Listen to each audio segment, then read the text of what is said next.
तुम एक बात के पीछे क्यों पड़ गए, वह एक बात के पीछे पड़ गया, हमें एक बात के पीछे नहीं पड़ना चाहिए। तो ऐसे सेंटेंसेस तो हम डेली बोलचाल में अक्सर बोलते रहते हैं।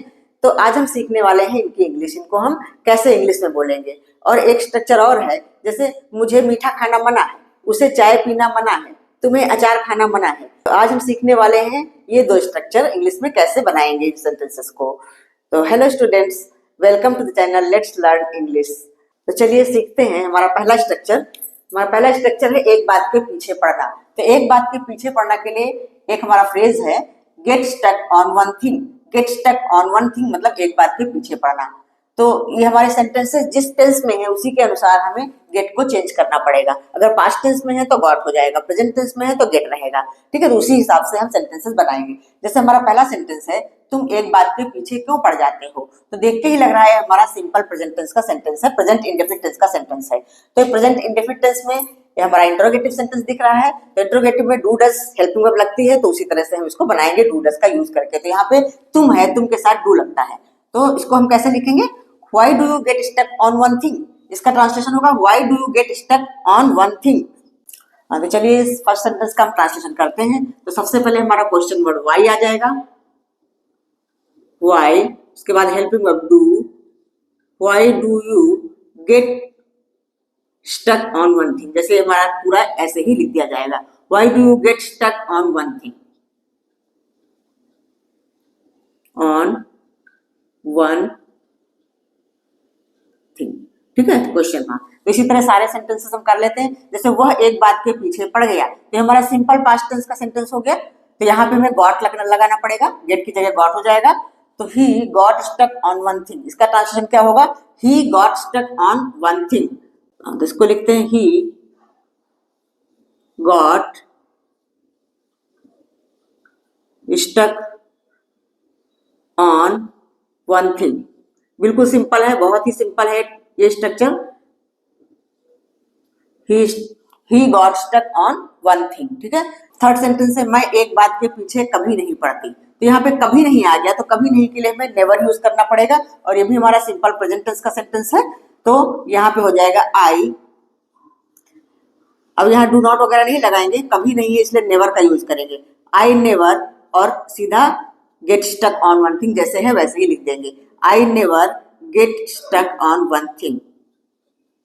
Get stuck on one thing.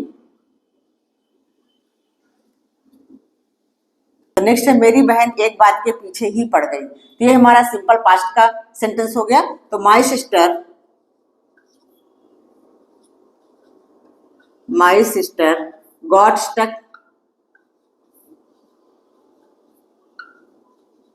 Got stuck on one thing.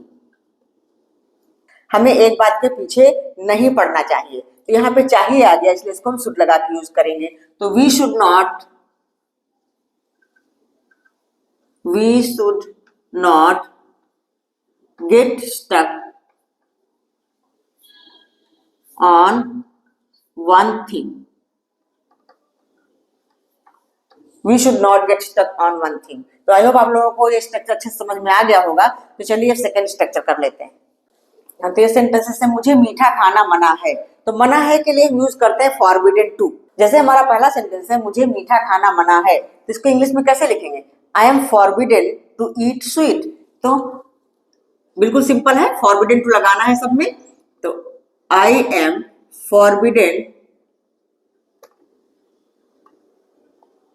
forbidden to eat sweet। Next है उसे चाय पीना मना है।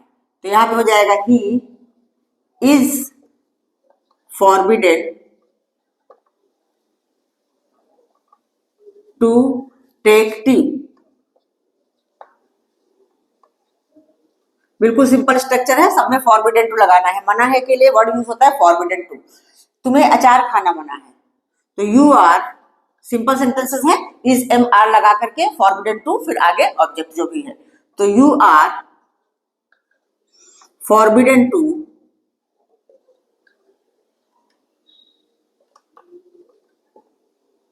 ईट pickles. You are forbidden to eat pickles.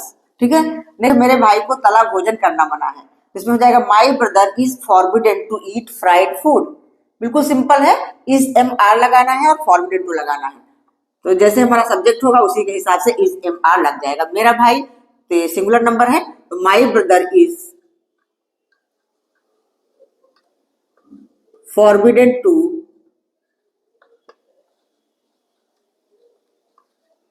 Eat fried food. तला हुआ भोजन मतलब फ्राइड फूड, ठीक है।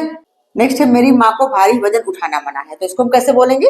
माई mother is forbidden to lift heavy weight, ठीक है। तो इसको भी कर लेते हैं, माई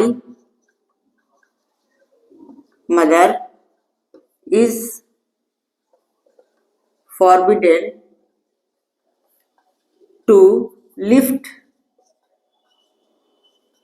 हैवी वेट।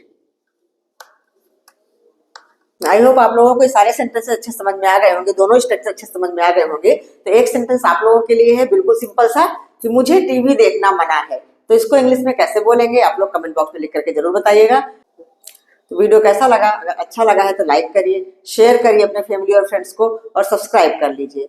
तो मिलते हैं नेक्स्ट वीडियो में और किसी अच्छे स्ट्रक्चर के साथ, तब तक के लिए बाय बाय।